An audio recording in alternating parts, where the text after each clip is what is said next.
আয় আল্লাহ, গত বছর এই 31শে ডিসেম্বরে এই মহল্লায় এসেছিলাম। আয় আল্লাহ, চতুর্দিক থেকে ফায়সা, নাচ, গান, বেহায়াপনা ফয়লাভ হয়েছিল। আল্লাহ, মনে মনে চেয়েছিলাম হঠাৎ পাড়ার যুবকরা যদি একটু জাগ্রত হয়, আল্লাহ যুবকরা যদি একটু জাগ্রত হয়, তাহলে এই হঠাৎ পাড়ার যুবকদেরকে নিয়ে এই 31শে ডিসেম্বর আর কোনো অশ্লীল বেহায়াপনা করতে দিব না। আল্লাহ যুবকরা আল্লাহ ডাকে সাড়া দিয়েছে, আল্লাহ অর্থ দিল, আল্লাহ শ্রম দিল। আল্লাহ যুবকদেরকে আপনি দিনের জন্য কবুল করেন।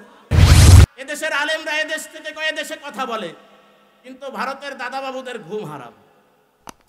আচ্ছা বলেন, বাংলাদেশের আলেমদের হাতে অস্ত্র আছে? হ্যাঁ জোরে বলেন, অস্ত্র আছে? পারমাণবিক বোমা আছে, রকেট লঞ্চার আছে? কোন অস্ত্র নাই। কিন্তু এদেশের আলেমরা যখন দ্বীনের কথা বলে, ইসলামের কথা বলে, তখন ভারতের দাদাবাবুরা পেন্টে পেশাব করে। এই বর্তমান পৃথিবীতে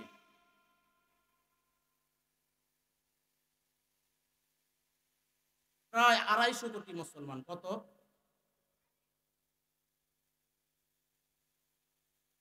অথবা পৃথিবীতে যত মানুষ আছে, এই মানুষগুলোর মধ্যে আফ্রিকা মহাদেশের মানুষ আপনারা দেখছেন কি দেখেন নাই? মানুষগুলা দেখতে খুব ফর্সা নাকি? বেঠো হয় না লম্বা? লম্বা হয়, দেখতে চেহারাটা কালো হয়, নাকটা বোচা থাকে। তো ওই মানুষ যখন আসে, তো তার চেহারা দেখলেই বোঝা যায় যে আফ্রিকান কোন মহাদেশের মানুষ। বলেন বোঝা যায় কি যায় না? আসবেন চায়নায়, লোকগুলা দেখবেন ছোট ছোট খাটো, কিন্তু খুব সুন্দর ফর্সা, নাকটা বোচা। আমাদের সমাজে যখন আসে, বাংলাদেশের যখন বিভিন্ন অঞ্চলে তারা ঘুরে, তো তাদের দিকে তাকাইলেই বোঝা যায় যে এই মানুষগুলা চায়নার মানুষ। কোথাকার? আচ্ছা বলেন, খাটো মানুষ কি বাংলাদেশে নাই? ফর্সা মানুষ কি বাংলাদেশে নাই? কালো মানুষ কি বাংলাদেশে নাই? কিন্তু এই মানুষগুলোকে দেখতে কি আফ্রিকার মানুষের মতো লাগে? চায়নার মানুষের মতো লাগে? তাহলে বোঝা গেল সারা বিশ্বে যত মানুষ আছে, দেশ ভেদে মানুষের চেহারা, আকৃতি, গঠন দেশ অনুযায়ী পার্থক্য আছে না নেই? এই সারা পৃথিবীতে মানুষের পার্থক্য আছে, দেহের পার্থক্য আছে। দেহ দেখে বোঝা যায় যে এই মানুষটা এই মহাদেশের, এই দেশের মানুষ। এই মানুষগুলোর মধ্যেই আবার 250 কোটি মুসলমান আছে। কত? 250 কোটি মুসলমান। এখন বলেন, আফ্রিকা মহাদেশের কালো মানুষের ভিতরে মুসলমান আছে না নাই? চীনের বেঠে মানুষের ভিতরে মুসলমান আছে না নাই? শ্রীলঙ্কার মানুষ দেখতে অন্যরকম, ওই মানুষের ভিতরে মুসলমান আছে না নাই? সৌদি আরবের মানুষের ভিতরে মুসলমান আছে না নাই?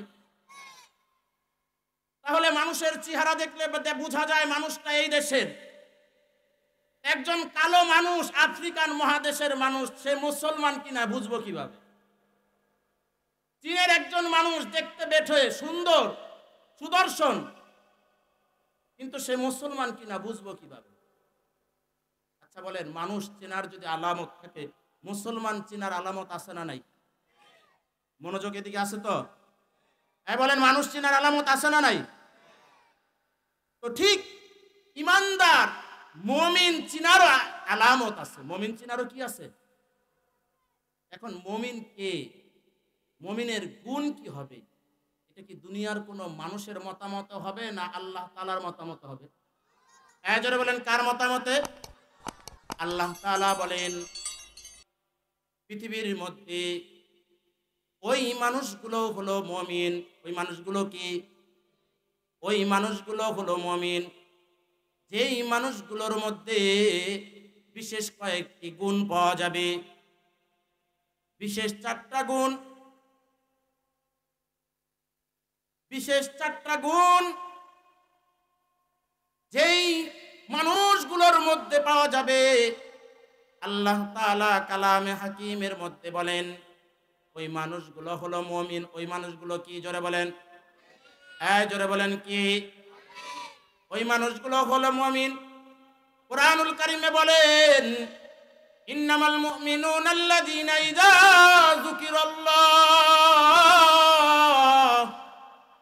ওয়াজিলাত কুলুবুহুম ওয়া ইযা তুলিয়াত আলাইহিম আয়াতুহু যাদাতুহুম ঈমানা। আল্লাহু আকবার বলেন, আরো জোরে বলেন আল্লাহু আকবার। ইন্নামাল মুমিনুনা আল্লাযীনা ইযা যুকিরাল্লাহ ওয়াজিলাত কুলুবুহুম ওয়া ইযা তুলিয়াত আলাইহিম আয়াতুহু যাদাতুহুম ঈমানা। আল্লাহ তাআলা বলেন, পৃথিবীর মধ্যে এত মানুষ, এই মানুষগুলোর মধ্যে আমার কিছু বান্দা আছে, আমার কিছু দলের মানুষ আছে। এই দলের মানুষগুলোর কিছু বিশেষ গুণ আছে। আমার দলের মানুষ যারা হবে তাদের এক নাম্বার গুণ হবে ইন্নামাল মুমিনুনা আল্লাযীনা ইযা যুকিরাল্লাহ। মুমিনের এক নাম্বার গুণ হবে ওয়া ইযা তুলিয়াত আলাই ইন্নামাল মুমিনুনা আল্লাযীনা ইযা যুকিরাল্লাহ ওয়াজিলাত কুলুবুহুম। মুমিনের এক নাম্বার গুণ হবে, মুমিন যখন আল্লাহর কথা স্মরণ করবে, কার সত্তা জোরে বলেন? মুমিনের কানে যখন আল্লাহু আকবারের ধ্বনি আসবে, কার ধ্বনি? জোরে বলেন কার ধ্বনি? ওই ব্যক্তি নিজেকে মুমিন বলে দাবি করতে পারবে যেই ব্যক্তির কানে আল্লাহু আকবারের ধ্বনি আসার সঙ্গে সঙ্গে তার অন্তরটা আল্লাহ তাআলার ভয়ে, তার অন্তরের ভিতরে কম্পন সৃষ্টি হয়, তাকে ভাবায়া তুলে, তাকে ক্লান্ত করে ফেলে, চিন্তিত করে ফেলে। আল্লাহ শব্দ যখন কোনো ব্যক্তিকে দুর্বল করে ফেলে, অপরাধ থেকে দূরে সরাইয়া ফেলে, মসজিদে টানা নিয়ে যায়, মসজিদের আজান হওয়ার পরেও ঘরে থাকতে পারে না, এমন ব্যক্তি আল্লাহু আকবারের ধ্বনি যাকে ঘর থেকে টাইনা মসজিদে নিয়ে যায়, হ্যাঁ থেকে টাইনা মসজিদে নিয়ে যায়, গুনার রাজ্যে থেকে টাইনা এই মাহফিলের মঞ্চে নিয়ে আসে, যে আসতে পারে সে হলো এক নাম্বারের মুমিন। অর্থাৎ এই মাহফিলে আল্লাহ তাআলার ভয় কোন ব্যক্তির ভিতরে অন্তরে যদি আল্লাহর ভয় না থাকে,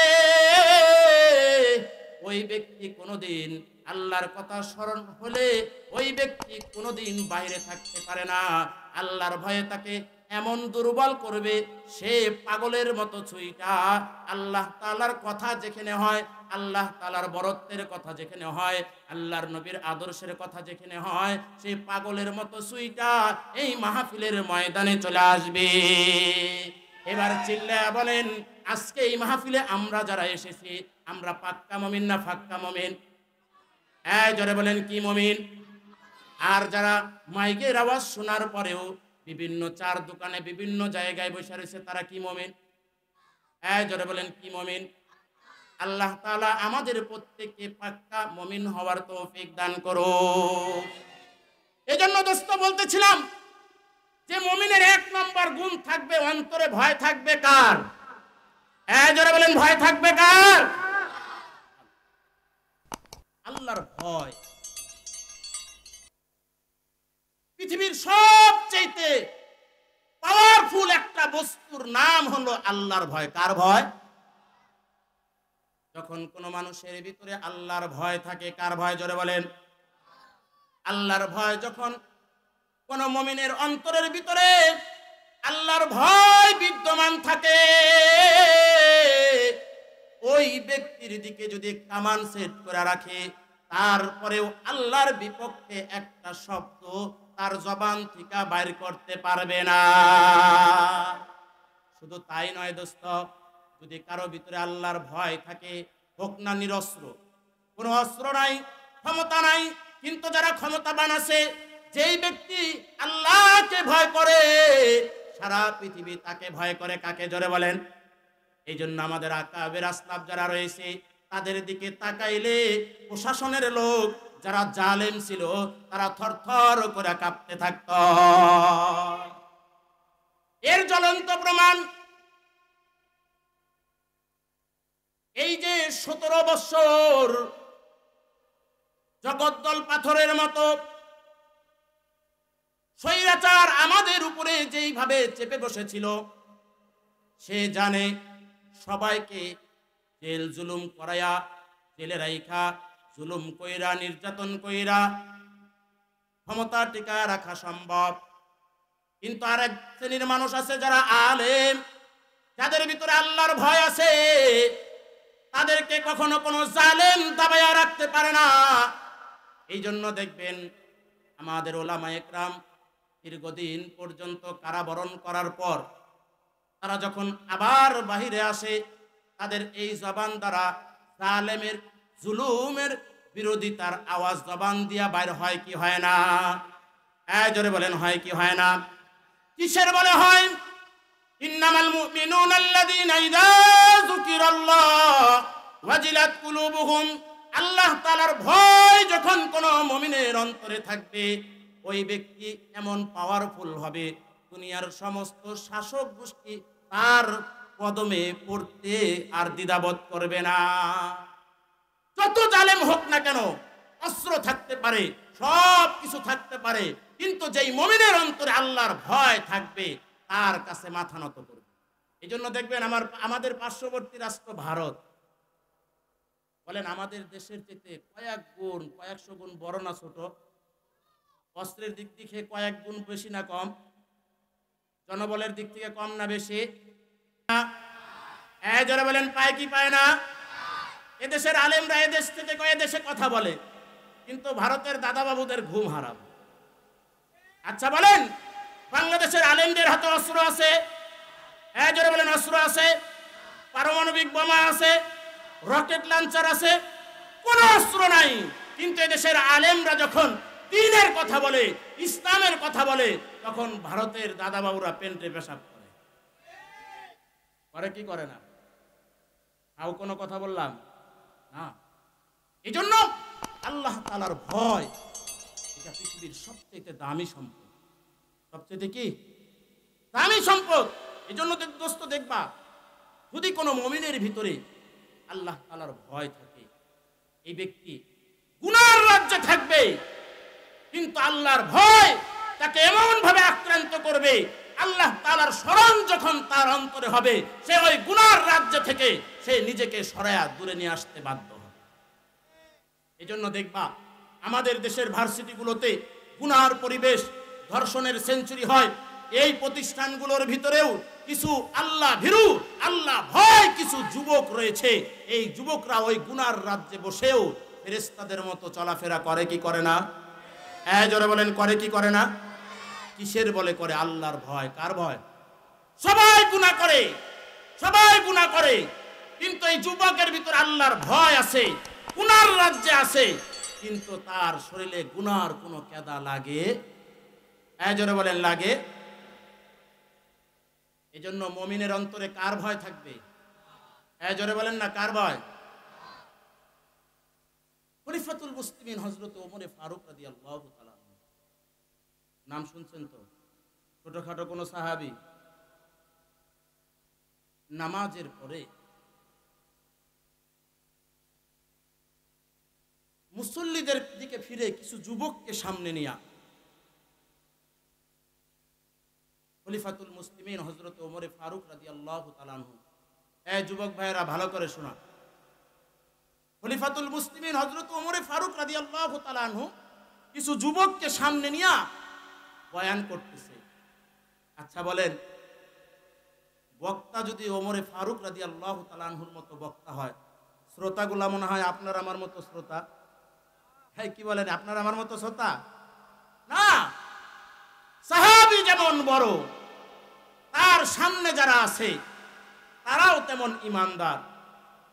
হযরত ওমর ফারুক রাদিয়াল্লাহু তাআলা আনহু যুবকদেরকে সামনে নিয়ে বলতেছে, মান খাফা মাকামা রাব্বিহি ওয়া নাহান নাফসা আনিল হাওয়া। খলিফাতুল মুসলিমিন হযরত ওমর ফারুক রাদিয়াল্লাহু তাআলা আনহু যুবকদেরকে সামনে নিয়ে বলতেছে, মান খাফা মাকামা রাব্বিহি ওয়া নাহান নাফসা আনিল হাওয়া।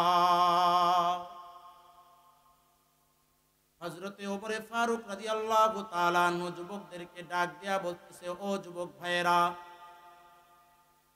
যার অন্তরের ভিতরে আল্লাহ তাআলার ভয় থাকবে, চিল্লায়া বলেন কার ভয়? আরো জোরে বলেন কার ভয়? যুবকদেরকে ডাক দিয়া বলতেছেন, মান খাফা মাকাম রাব্বিহি, যেই যুবকদের ভিতরে, যাদের ভিতরে আল্লাহ তাআলার ভয় থাকবে, আল্লাহ তাআলা তাকে 2টা জান্নাত দান করবে। জোরে বলেন কয়টা জান্নাত?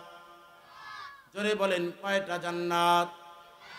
2টা জান্নাত আল্লাহ তাআলা ওই ব্যক্তিদেরকে দান করবে যাদের অন্তরে ভয় থাকবে আল্লাহর। খলিফাতুল মুসলিমিন যুবকদেরকে সামনে নিয়ে এই বয়ান কইরা খলিফাতুল মুসলিমিন যুবকদেরকে বিদায় করে দিছে। সমস্ত যুবকরা যার যার বাড়ির দিকে রওনা করছে। একজন যুবক মরুভূমির মধ্য দিয়া বাড়ির দিকে রওনা করছে। যখন মরুভূমির প্রান্তরে চলে গেছে, জনমানব শূন্য এলাকা, মরুভূমির একটা ছোট্ট ঘর থেকে এই যুবককে ডাক দিয়া বলতেছে, এই যুবক। এক রমণী ওই ঘর থেকে ওই যুবককে ডাক দিয়া বলতেছে, এই যুবক এদিকে আসো, তোমার মনে যেই কুমন্ত্রণা আছে, তোমার যেই চাহিদা আছে, আমি প্রস্তুত আছি, তুমি তোমার চাহিদা পূরণ করতে পারো। এই যুবক জনমানব শূন্য এলাকায় শয়তানে তাকে ধোঁকা দিয়া ফেলছে। 1 পাও 2 পাও কইরা ওই রমণীর ঘরের মধ্যে প্রবেশ করেছে। দোস্ত মনোযোগ সহকারে শুনবেন, দিলের কান দিয়া শোনার চেষ্টা করবেন দোস্ত। এই যুবক গুনার জন্য প্রস্তুতি গ্রহণ করেছে। রমণীর ঘরের মধ্যে এই যুবক ঢুকে পড়ল। এই রমণীর সাথে অপকর্ম করার জন্য সব ধরনের প্রস্তুতি দোস্ত এই যুবক গ্রহণ করলো। শরীরের পোশাক গুলাও খুলে ফেলল। যখন এই যুবক শয়তানের ধোঁকায় পইরা এই যুবকের যুবতীর সাথে অপকর্মে লিপ্তর জন্য প্রস্তুতি গ্রহণ করলো, যখন অপকর্মের মধ্যে লিপ্ত হবে, এমন সময় এই যুবকের ভিতরে আল্লাহর স্মরণ আসলো। চিল্লায়া বলেন কার স্মরণ? আরো জোরে বলেন কার স্মরণ? এই যুবকের ভিতরে যখন আল্লাহর স্মরণ আসলো, আল্লাহর স্মরণ এই যুবককে এমন দুর্বল বানায় ফেলল দোস্ত। কাপড়গুলা হাতে নিয়া উলঙ্গ অবস্থায় এই যুবক মরুভূমির প্রান্তর দিয়া দৌড়াদৌড়ি করতে শুরু করল। যুবক 2 চোখের পানি ছেড়ে দিয়া কান্দে, হায় আল্লাহ, আমি এটা কি করলাম? হায় আল্লাহ, আমি এটা কি করলাম? ও যুবক ভাইরা, মুসলমান ভাইরা, আপনাদের কাছে প্রশ্ন, বলেন তো দেখি এই যুবক কি জিনায় লিপ্ত হয়েছে? এই জোরে বলেন লিপ্ত হয়েছে? না না, লিপ্ত হয় নাই। এই যুবক গুনায় লিপ্ত হয় নাই। মরুভূমি দিয়া পাগলের মতো দৌড়াইতে দৌড়াইতে অদস্ত এই যুবক যখন বাড়ির মধ্যে ঢুকলো, তাইকা বাবাকে ডাক দিয়া বলে, বাবা গো, সবে মাত্র হযরতে ওমরের দরবার থেকে আমি আসতেছিলাম, হযরতে ওমর আমাকে এই কথা শোনায়া দিছে, মান খাফা মাকামা রাব্বিহি ওয়া নাহান নাফসা আনিল হাওয়া। বাবা গো, হযরতে ওমর আমাকে সবেমাত্র এই বয়ান করে পাঠাইছে, যার ভিতরে আল্লাহর ভয় থাকবে আল্লাহ তাআলা তাকে 2টা জান্নাত দান করবে। জোরে বলেন কয়টা? জোরে বলেন কয়টা? 2টা জান্নাত দান করবে। বাবা গো, মরুভূমি দিয়া যখন আমি আসতেছিলাম গো বাবা, প্রতিমধ্যে শয়তানের ধোঁকায় পইরা, আমি শয়তানের কুমন্ত্রণায় পইরা এক যুবতীর সাথে অপকর্মের মধ্যে লিপ্ত হয়ে গেছিলাম। কিন্তু বাবা আমি অপরাধ করি নাই, কিন্তু অপরাধের সমস্ত প্রস্তুতি বাবা আমি গ্রহণ করেছি। অদস্ত এই যুবক, আল্লাহর ভয় তাকে এমন ভাবে আক্রান্ত করছে, আল্লাহর ভয় তাকে এমন ভাবে দুর্বল করে ফেলছে। ও যুবক ভাইরা, যদি আল্লাহর ভয় অন্তরে থাকে, তোমার ডানে বামে সামনে পিছনে যতই অপরাধ হোক না কেন, এই অপরাধের ছোঁয়া তোমার শরীরে লাগবে না। অথচ এই যুবকের আল্লাহর ভয় তাকে এমন দুর্বল করে ফেলছে, পরের দিন আর ফজরের নামাজের সময় হযরতে ওমরের সাথে নামাজ পড়তে যায় নাই। বাবা নামাজ পড়ার জন্য মসজিদে গেছি। পরের দিন হযরতে ওমর নামাজ শেষ কইরা সমস্ত মুসল্লিদেরকে ডাক দিয়া বলতেছে, তোমরা কেমন আছো, ভালো মন্দ জিজ্ঞাসা করলো।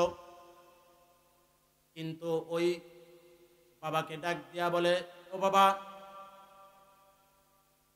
এর আগের সময় আমার সামনে আমার পিছনে আপনার ছেলে নামাজ পড়লো, ওই যুবকটা কই, আপনার ছেলে কই, নামাজে আসলো না, কারণটা কি? দিলের কান দিয়া শুনবেন দোস্তু। এই বাবা ডাক দিয়া বলে, খলিফাতুল মুসলিমিন, আপনার দরবার টিকা আমার সন্তান মান খাফা মাকামা রাব্বিহি ওয়া নাহান নাফসা আনিল হাওয়া, আপনি বয়ান কইরা আমার সন্তানকে বুঝাইতে চেয়েছেন যেই মুমিনের ভিতরে আল্লাহর ভয় থাকবে, আল্লাহ তাআলা তাকে 2টা জান্নাতের মালিকানা দান করবেন। ও খলিফাতুল মুসলিমিন, এই বয়ান শুনি না আমার সন্তান মরুভূমিতে যাওয়ার পথে জিনার জন্য সমস্ত প্রকারের প্রস্তুতি গ্রহণ করেছি, কিন্তু জিনায় লিপ্ত হয় নাই। কিন্তু সে যে প্রস্তুতি গ্রহণ করেছে, সে এমন অনুতপ্ত হয়েছে, আল্লাহর ভয় তাকে এমন ভাবে আক্রান্ত করছে। খলিফাতুল মুসলিমিন গো, আল্লাহর ভয়ে আমার সন্তানটা বাড়িতে যাওয়ার পরে কলিজা ফাইটা আমার সন্তানটা দুনিয়া থেকে বিদায় নিয়ে চলে গেছে। ও দোস্ত, যুব সমাজ, তোমাদেরকে আজকে বলতে চাই, কত অপরাধ করো কিন্তু তোমার অনুশোচনা হয় না, তোমার অনুভূতি জাগে না। কত নাফরমানি করো, আবার কেউ কেউ প্রস্তুতি নিয়ে রইছে যে মাহফিলটা শেষ হইলেই খ্রিস্টানদের সাথে তাল লাগায়া ভ্যালেন্টাইন্স ডে পালন করব, খানা রান্না করে বসে রইছো। অদস্ত তুমি কিন্তু প্রকৃত হতে পারে না। চিল্লায়া বলেন, পারে কি পারে না? জোরে বলেন, পারে কি পারে না? মুমিন পারে না। খলিফাতুল মুসলিমিন বাবাকে ডাক দিয়া বলে, চলেন আমার সাথে, আমাকে নিয়ে চলেন, আপনার ওই সন্তানকে কোথায় দাফন করেছেন? খলিফাতুল মুসলিমিন হযরতে ওমর ফারুক রাদিয়াল্লাহু তাআলা আনহু ওই যুবকের বাবাকে নিয়ে ওই যুবকের কবরের পাশে চলে গেল। হযরতে ওমর ফারুক রাদিয়াল্লাহু তাআলা আনহুর সঙ্গীরা হযরত ওমর ফারুক রাদিয়াল্লাহু তাআলা আনহুর পাশে বসা খলিফাতুল মুসলিমিন হযরত ওমর ডাক দিয়া বলে, আলহামদুলিল্লাহ। আল্লাহু আকবার বলেন, আরো জোরে বলেন আল্লাহু আকবার। খলিফাতুল মুসলিমিন এবার বলে, ও ভাইয়েরা, আলহামদুলিল্লাহ, সুবহানাল্লাহ। এই কবর থেকে জান্নাতের তাজা নিয়ামতের সুঘ্রাণ বাইর হইতেছে। আল্লাহু আকবার বলেন, আয় জোরে বলেন আল্লাহু আকবার। বলেন, এই যুবক অপরাধ করেছিল, করেছিল, অপরাধ করে নাই, অপরাধের প্রস্তুতি গ্রহণ করেছে, কিন্তু এই প্রস্তুতি তাকে এমন আক্রান্ত করেছে যে সে ওই চিন্তায় কলিজা ফাইটা মৃত্যুবরণ করেছে। আর হযরত ওমর যে বলেছে, মান খাফা মাকামা রাব্বিহি ওয়া নাহান নাফসা আনিল হাওয়া, যে ব্যক্তির ভিতরে আল্লাহর ভয় থাকবে, আল্লাহ তাআলা তাকে কয়টা জান্নাত দান করবে? আয় জোরে বলেন, কয়টা জান্নাত? আল্লাহ তাআলা, এই যুবক দেখো দেখো, আল্লাহর ভয় নিয়ে কবরে গেছে, তো আল্লাহ তাআলা কবরে যাওয়ার সঙ্গে সঙ্গে জান্নাতের সমস্ত নাজ নিয়ামত তার জন্য জারি করে দিছে। এই জন্য বলেন, ভয় অন্তরে থাকবে কার? জোরে বলেন কার? যাদের হৃদয়ে আছে আল্লাহর ভয়, তারা কবু পথ ভুলে যায় না। ঠিক কিনা বলেন? যাদের হৃদয়ে আছে আল্লাহর ভয়, তারা কবু পথ ভুলে যায় না। আল্লাহর ভয় যদি কোনো মানুষের ভিতরে থাকে, তাহলে এই ব্যক্তি কোনোদিন পথ ভুলবে না। আল্লাহর ভয় তাকে সুন্দর সিরাতুল মুস্তাকিমের পথে চালাবে। কিন্তু আমরা সিরাতুল মুস্তাকিমের পথে চলতে পারি না, কারণটা কি? আল্লাহর ভয় আমাদের ভিতরে কি? জোরে বলেন, আমাদের ভিতরে নাই। দ্বিতীয় নাম্বার দোস্ত, যার ভিতরে আল্লাহর ভয় থাকবে, আল্লাহ তাআলা তাকে 2টা জান্নাত দান করবে। আর আল্লাহর ভয় এটা মুমিনের 1 নম্বর গুণ। বলেন, আল্লাহর ভয় মুমিনের কয় নম্বর গুণ? জোরে বলেন, কয় নম্বর গুণ? 1 নম্বর গুণ। এবার আসেন, শেষ করে দিব। আল্লাহ তাআলা মানুষের রুচি অনুযায়ী মানুষ যেটা চিন্তা করে, আল্লাহ তাআলা তার জন্য সেই ফয়সালা করে। মুমিন যেই চিন্তা করে, আল্লাহ তাআলা মুমিনের জন্য সেই ফয়সালা করে। আজকে আমরা যারা চিন্তা করেছি যে এই অপরাধে আমরা জড়াবো না, খ্রিস্টানদের এই কাজ, কৃষ্টি কালচার আমরা অনুকরণ করব না, আমরা মুসলমানের রীতিনীতি অনুযায়ী আজকে কোরআনের মাহফিলে আমরা বসবো। আমরা দীর্ঘ 1 বছরে যে অপরাধ করেছি, এই অপরাধের জন্য অনুতপ্ত হব, অনুশোচনা করব, কাঁদবো, তওবা করব যে আল্লাহ, সামনের বছরটা আসতেছে, আর আমরা অপরাধে জড়াবো না। আল্লাহ, আজকে তওবা করলাম, মাফ করে দেন। আগামী কাল থেকে আমরা নতুন বছরে নতুন উদ্যমে আমরা মুসলমান হয়ে আপনার অনুকরণ করতে পারি। এই রুচি, এই চাহিদা কারো যদি থাকে, আল্লাহ তাআলা তার জন্য ওই ফয়সালা কি বলেন করবে কি করবে না? আপনারা যারা আজকে আসতে চেয়েছেন, আল্লাহ তাআলা আপনাদেরকে আসার তৌফিক দিবেন কি দেন নাই? এই জন্য সব সময় নিজেদের রুচি পরিবর্তনের দরকার আছে না নাই? যারা বলেন পরিবর্তনের দরকার আছে না নাই? সারা বাংলাদেশের যে পরিস্থিতি,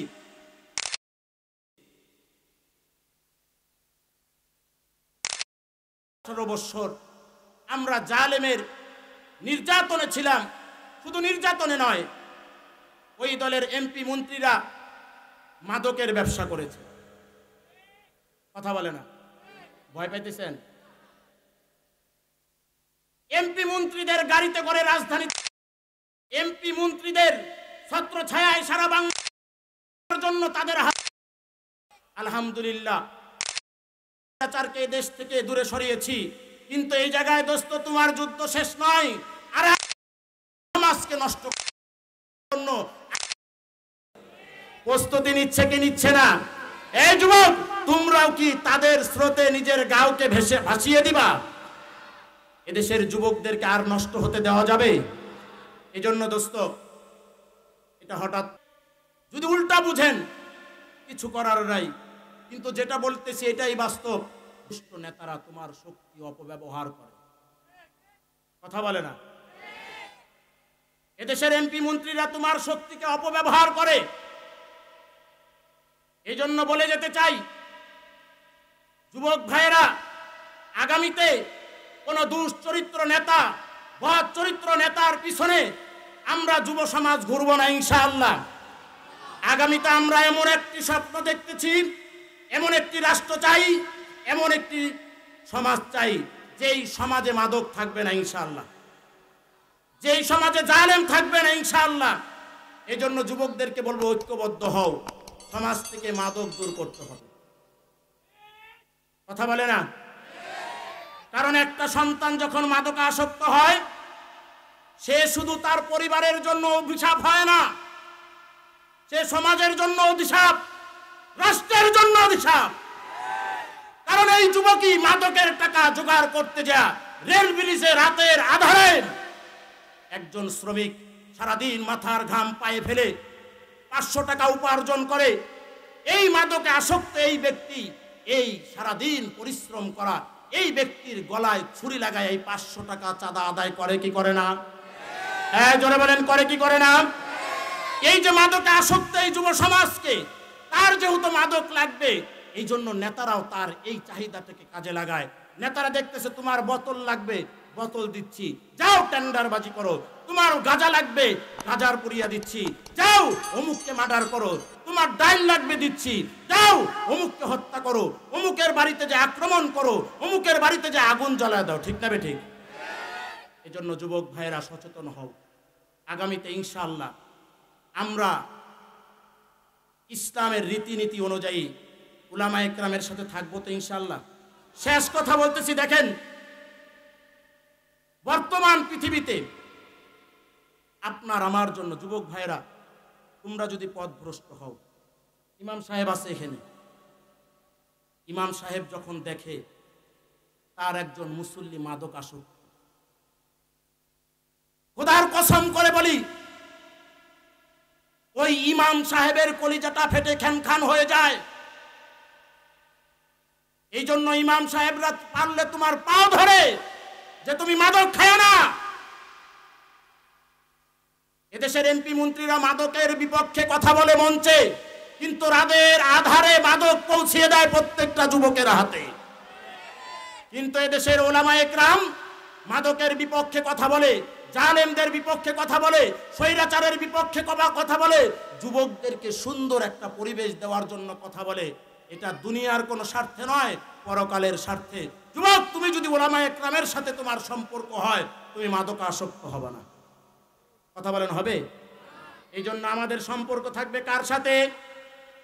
জোরে বলেন, কার সাথে? ওলামা একরামের সাথে। কার সাথে? এই জন্য আমরা ওলামা একরামের হাতকে শক্তিশালী করব ইনশাআল্লাহ। জোরে বলেন, কার হাতকে শক্তিশালী করব? ওলামা একরামের হাতকে শক্তিশালী করবেন। ওলামা একরামের হাতকে যদি আপনারা শক্তিশালী করেন, এদেশের কেউ যারা রাজনীতি করে গতানুগতিক ভাবে, কেউ এদেশের ভালো চায় না, কিন্তু ওলামা একরামের হাতকে যদি আপনি শক্তিশালী করেন দোস্ত, তাহলে এই ওলামা একরাম আপনাকে সুন্দর একটা জাতি উপহার দিবে, সুন্দর একটা সমাজ উপহার দিবে। এই জন্য ওলামা একরামের সাথে থাকবো তো ইনশাআল্লাহ। কে কে থাকবেন হাত দেখান। আল্লাহ যুব সমাজকে আপনি কবুল করেন, আল্লাহ যুবকদেরকে আপনি কবুল করেন। আল্লাহ, গত বছর এই 31শে ডিসেম্বরে এই মহল্লায় এসেছিলাম। আল্লাহ, চতুর্দিক থেকে ফায়সা, নাচ গান, বেহায়াপনা ছয়লাভ হয়েছিল। আল্লাহ, মনে মনে চেয়েছিলাম হঠাৎ পাড়ার যুবকরা যদি একটু জাগ্রত হয়, আল্লাহ যুবকরা যদি একটু জাগ্রত হয়, তাহলে এই হঠাৎ পাড়ার যুবকদেরকে নিয়ে এই 31শে ডিসেম্বর আর কোন অশ্লীল বেহায়াপনা করতে দিব না। আল্লাহ যুবকরা আল্লাহ ডাকে সাড়া দিয়েছে, আল্লাহ অর্থ দিল, আল্লাহ শ্রম দিল। আল্লাহ যুবকদেরকে আপনি দিনের জন্য কবুল করেন, আল্লাহ দিনের সৈনিক হিসেবে কবুল করেন। আল্লাহ যুবকদেরকে ওলামা একরামের সাথে থাকার তৌফিক দান করেন। আল্লাহ যুবকদেরকে ঈমানের দৌলত দান করেন। আল্লাহ যুবকদের অন্তরের ভিতরে আল্লাহ আপনার ভয় দান করেন। থাকবো তো ইনশাআল্লাহ।